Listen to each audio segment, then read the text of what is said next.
Alright students, welcome back to Medieval 1450. I hope you are all having a good day, and I hope you can all sort of sit back and relax a little bit after all of the stuff you've had to do, namely with the essay as well as prepping for the midterm. In any case, we are going to be switching to our next major text for this class. Today we are going to be talking about the Song of Roland, and this lecture is primarily going to be both an introduction as well as sort of an overview of the plot. So I strongly suggest, emphasis on strongly suggest, that you do not watch all of this lecture until you have read the Song of Roland. Primarily because much of this will be discussing the plot of it, and I would like you all to read through it first before then. It might also help if you do the study guide before watching this lecture. However, I will leave it up to you. You have to read it anyway, especially if you are choosing to write your essay on the Song of Roland. In any case, you're going to have to read it to do the study guide. I sent out that email, and the Dropbox should be up and available right now, so everybody should have information and context for all of that. You should all know that I am requiring you all to upload a completed copy of the Song of Roland study guide I posted on e-learning by next Wednesday, by June 3rd, at 11:59 p.m. on Dropbox. But with that all out of the way, we are moving into the second half of the semester. Everything we cover from here on out will be fair game for the final exam, and we are going to be moving more squarely into the High and Late Middle Ages. But for now, we're sticking primarily in the High Middle Ages. And the fact that we're talking about the Song of Roland directly after talking about the Crusades for, two sets of lectures is no coincidence. And that will become clear as we go forward. But just keep that in mind, the fact that we spent quite a bit of time prior to this talking about the Crusades. And remember, the Crusades, at its sort of fundamental core, was, at least ideologically, a religious conflict between Muslims and Christians. Obviously, it was much more than that in reality, but at its core, at its base, that was ideologically what people may have viewed it as in the Middle Ages. So, today we will discuss the second text for the course, the Song of Roland. This will be the first material after the midterm, and the text is a bit denser, and this is coming from someone who absolutely loves this text. This is my favorite thing that we read all semester. I will acknowledge that this text is a fair bit denser and more difficult than Hropkill Saga, so we're going to spend a bit more time on it. Before we get into the text itself, why don't we start with a bit of context, though? So, who was the real Roland? Well, if you remember this term, comitatus, this is the circle of companions of a lord, which eventually develops into the lord-vassal relationship of feudalism. Roland was a member of Charlemagne's comitatus, one of his retinue of men who traveled with him on campaigns and helped him administer his realm. Now, back when we discussed Charlemagne, I mentioned his unimpressive 778 campaign in Spain. Charlemagne had received word that the Christians there were rebelling against the Muslims. He marched his forces down to respond and found nothing of that sort. After some fighting and looting, he returned across the Pyrenees, the mountain range separating the Iberian Peninsula from Francia and modern France. Traveling in these environments is often dangerous, and on the way back, his baggage train, that is, the rear of his forces, was attacked by Basques. The Basques are a people living in this area, and around this area here on the map that you can see, particularly right here, pressing up against that little jut out of the Atlantic Ocean that meets along the Pyrenees right here. Basically, this area is an intersection of the horizontal line of Spain and the more vertical one of France. They are also Christians. That is an important thing to note. The Basques themselves are also Christians. Now, we have a record of this event coming from the time of Charlemagne. Now, let's take a look at it briefly. The Song of Roland is one of the most famous narratives of medieval Europe, but would you get the sense that from Einhard, the other primary source you had to read for this, would you get that same sort of sense of grandeur and epicness that you get from the Song of Roland? Charlemagne's army returns safe and intact, apart from the fact that the coming home in the Pyrenean mountain range, he had to experience a brief taste of Basque treachery. So this also sort of begs the question in the Song of Roland, is the stuff that really happened the stuff of legends? Einhard also describes how in this mountainous terrain, the lightly armed and armored Basque forces were superior to the heavier infantry and cavalry of the Franks. Although highly successful on many battlefields, the Frankish military model that won the Normans England did not always work well. So, how does this event become the story that you will have read, or hopefully by the time you're hearing this lecture, have read it? The Song of Roland is something known as a chanson de geste, which is an epic narrative style to describe the deeds, namely coming from the Latin term gesta, of heroic figures.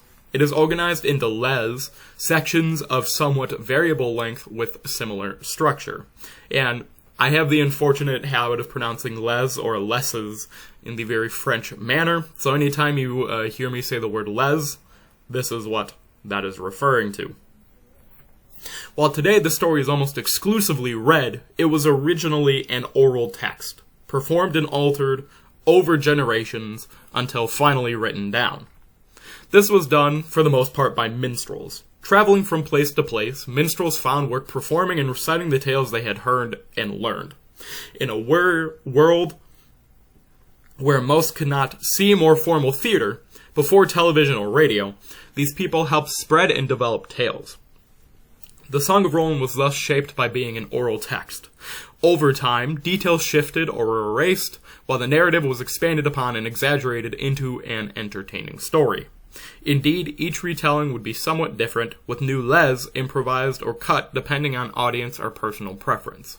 In some ways, that we have the record from Einhard makes this so exciting, because it gives us something to compare the literature against. In addition, oral texts such as this have a great deal of repetition. And no, that is not a problem that you may see arise within your edition of this text. Repetition is a practice by oral poets to reduce the massive amount of material they have to be able to recall to do the story justice.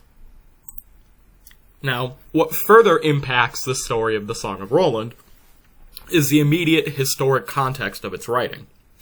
The first time the Song of Roland was written down was sometime around 1100, maybe at most a few decades before that. That means it comes around the first time, or rather the same time, as the First Crusade.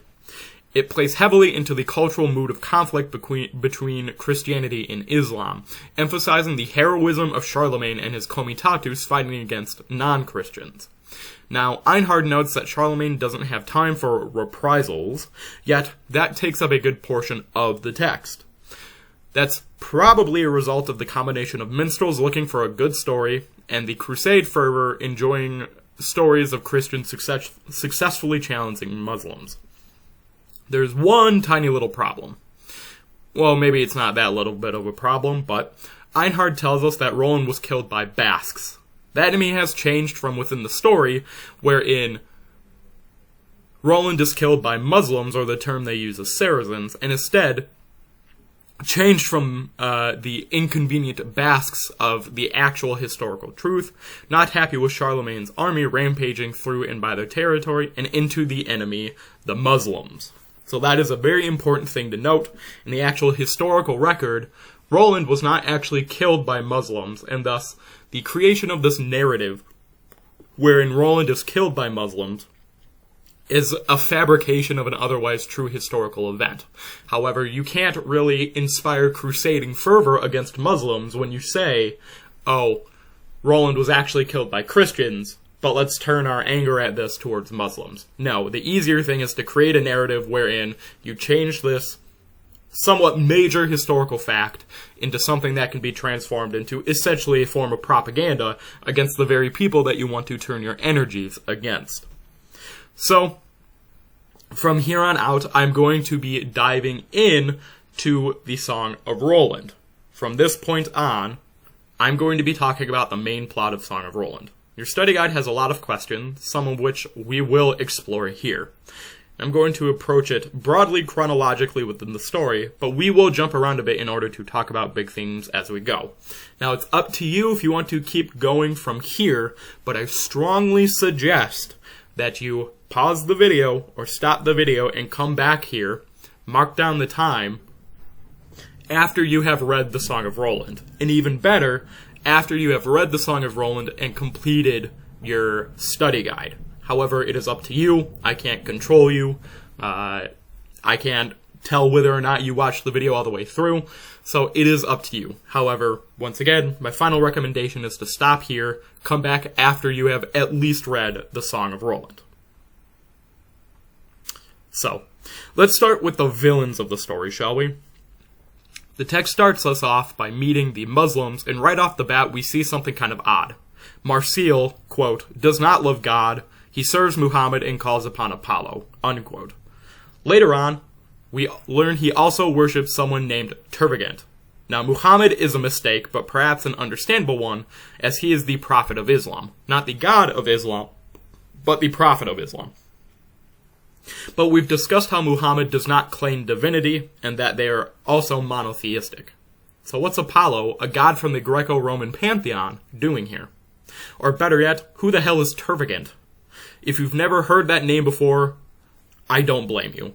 Nobody really knows who or what this is even a reference to. The author of the Song of Roland might purport to talk about Muslims, but he clearly does not know much about their practice, regularly calling them pagans. Now, something I didn't emphasize as much back when we introduced Islam is their opinion on depicting God or people. What position do they take? Well, actual, historical, and contemporary Muslims take the biblical prescription on idolatry very seriously. Their religious buildings have beautiful geometric patterns because people and even animals aren't depicted in sacred contexts. This is why we don't depict Muhammad. Ever. But the Muslims depicted here have plenty of idols. I should say the Muslims depicted in the Song of Roland have plenty of idols, which are especially brought up in Les 187. This brings us to another point about these Muslims. They are willing to abandon their faith temporarily in order to get rid of Charlemagne and engage in deceptions in the process. After being defeated by Charlemagne, we don't see them holding to their faith. Their faith is shown to be surface deep, ready to be rocked by Christians. It's neither a flattering nor an accurate depiction of the faith. If this is the understanding of Islam many Christians came to the Holy Land with back in the Middle Ages, perhaps it's understandable why someone such as Usaban ibn Munkida, in his memoirs back from the Crusades today, had such a bad encounter with a newly arrived crusader. Next up we have Ganelon. Now Ganelon is actually family to Roland and another companion of Charlemagne. But that doesn't really matter much at the end. He comes to argue with Roland over this peace, and specifically the peace deal that arises in Leses 14 and 15. But then Roland pulls something on Ganelon. What is it that he does? So Roland arranges it so that Ganelon is the emissary traveling into Muslim territory as Charlemagne's messenger. Ganelon takes it as a great affront, and then there are terrible signs to emphasize what is happening. So what next? Ganelon arranges their betrayal and swears in Les 46 and 47 to play his part in this treachery. What does this resemble, especially the swearing over relics? It's kind of like a vassalage ceremony, isn't it? So here is Ganelon, Charlemagne's sworn man, making deals and oaths against Charlemagne and his vassals. Alright, so Charlemagne marches on, and Roland, Oliver, Turpin, and the rest are left behind. Oliver is a companion of Roland and an equal among Charlemagne's peers. Turpin is the archbishop, God's representative in this battle, and a battle there will be. Now, this is one place where repetition becomes common. You may see a lot of similar actions, especially when it comes to how people are killed or to the lines characters are given to present their motivations. We start to meet these Muslims, and they receive detailed descriptions. Now, we've established that this text doesn't exactly have a firm grasp of Islam. So why are these Muslims so thoroughly described?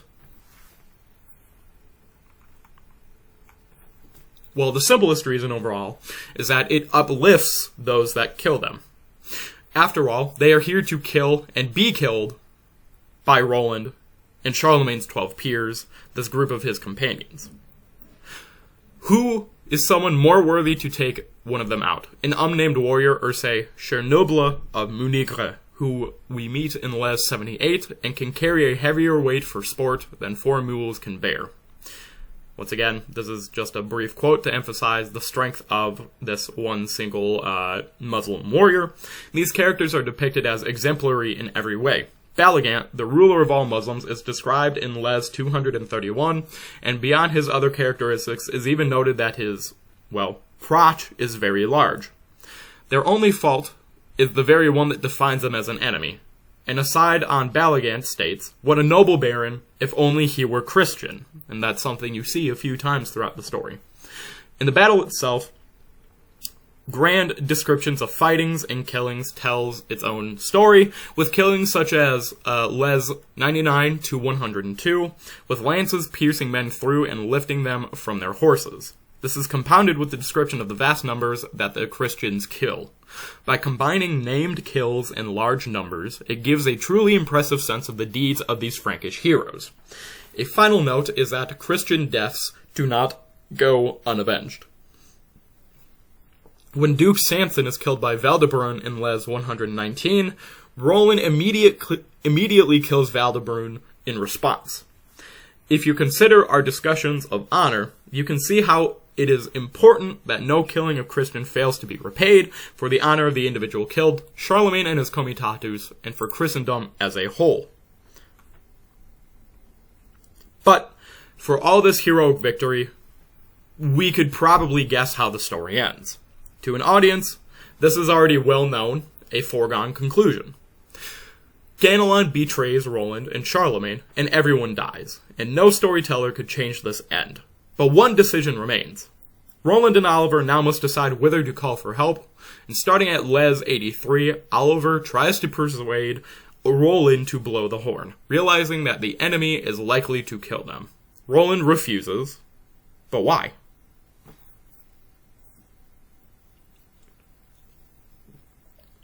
Roland feels that having to call for help would compromise his honor, but Oliver wishes to live and to be cautious.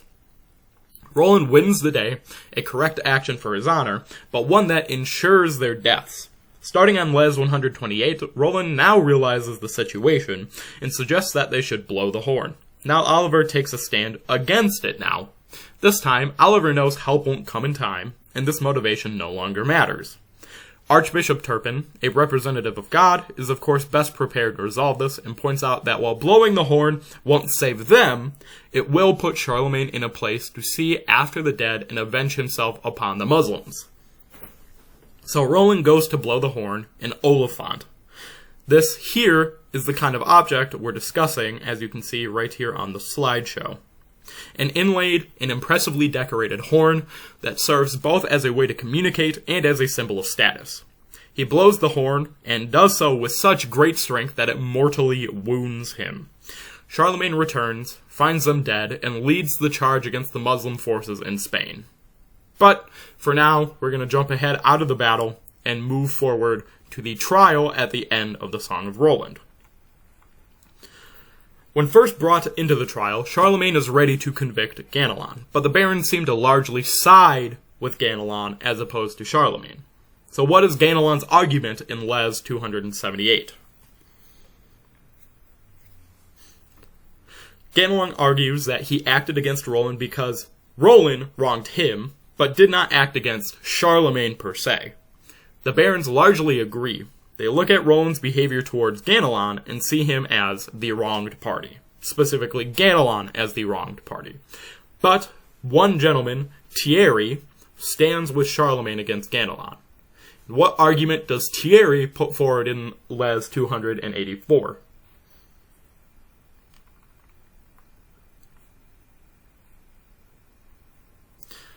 Thierry points out that Ganelon lied to Charlemagne, and in taking revenge on Roland, harmed Charlemagne through his vassals. Note the two conceptions of justice here. One is a feud between Roland and Ganelon, where seeking recompense for lost honor is an acceptable practice. The other, however, is a feudal conception of justice, where justice is dispensed by lords, and the greatest misdeed is a wrong done to said lords. In the end, the debate is resolved by a trial by combat. Trials, such as by combat, sought to prove a case by trusting in God's intervention to ensure justice is done. Of course, having a skilled warrior to fight in your defense doesn't hurt either. Thierry doesn't seem like the one who should win, yet he does so with God's help. Ganelon is executed in a particularly painful way, a strong statement against how his pursuit of revenge became a treason demanding the highest punishments. You can also see an interesting transformation and argument going on here, whereas back in the earlier parts of the Middle Ages, it would be viable and indeed defensible for Ganelon to have stood on his argument alone, specifically an argument of trying to gain recompense for lost honor. And remember, even by the time the Song of Roland was being written, honor was still something of a tangible currency. However, the end of the story also emphasizes that things are starting to change, and it kind of ends up being that loyalty to one's lord and loyalty to one's sort of greater authority, and that authority ultimately being a sort of godly, divine judgment bearing body, starts to become more prevalent in the Middle Ages. So, we've mentioned Thierry's victory being the result of God's intervention, but let's talk a bit more about the role of the divine in the Song of Roland.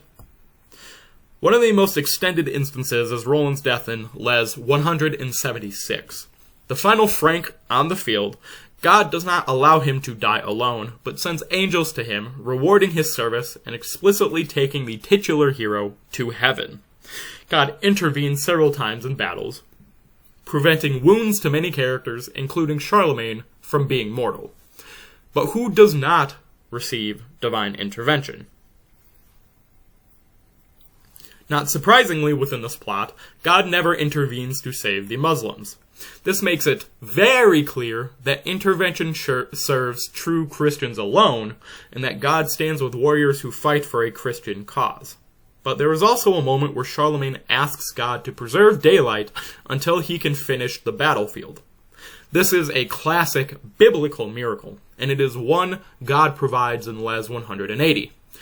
Battles tend to end, or at least pause, when it becomes too dark to effectively fight or coordinate, and the pause or slow of battle could have made it less decisive. God's intervention serves to ensure that Charlemagne's victory is absolute. Charlemagne also receives a series of visions, which emphasize his personal piety, connection to God, and wisdom. After all, it is a character of great wisdom that has insight into the future. Speaking of Charlemagne for a little bit, did anything stand out to you about him when you were reading the Song of Roland? Perhaps the most on-the-face aspect of Charlemagne's characteristics in the Song of Roland is that Charlemagne is over 200 years old. Charlemagne's legend has so exceeded his lifetime by this point, by a series of at least 250 years, that his own lifespan is being exaggerated to fit his figure in medieval minds. Several of his descriptions, particularly see Les 8 for one, mention specifically his beard. Beards can serve as a symbol of a character's masculinity, and it being white connects to his role as a symbol of wisdom and intelligence. Charlemagne had a major role in defining the shape of medieval Europe, and it is no surprise that he looms so large in its literature and thought. Here in the Song of Roland, we see this significant role literally manifested. The final moments see Charlemagne preparing for a new campaign, the old soldier of Christ off to continue his service. Back when we discussed Charlemagne and Islam, do you recall what the Islamic world looked like at this time? The Umayyads in Spain were split from the Abbasids. Balagant, a vague representation of some Abbasid caliph, should not have been answering this call to arms. But the author of the Song of Roland tells us of a single unified enemy that Charlemagne fought, and now just as Charlemagne marches to the next war, so too should Christians take up his cause and join the crusade. This is the final message of the text. A great work left unfinished against a heathen enemy the author doesn't see fit to fully try to understand. All right, I think that will do for the discussion we have here on Roland. Once again, feel free to reach out to me if you have any questions about the text, because it could be pretty confusing. And remember, there is also the study guide, which will be due next Wednesday from the time at which I upload this. That is June 3rd. So next week, we're going to hit on a variety of different topics, ended by preparing for our reading of the Poem of the Cid, the last major purchase you have to make and prep for in this class.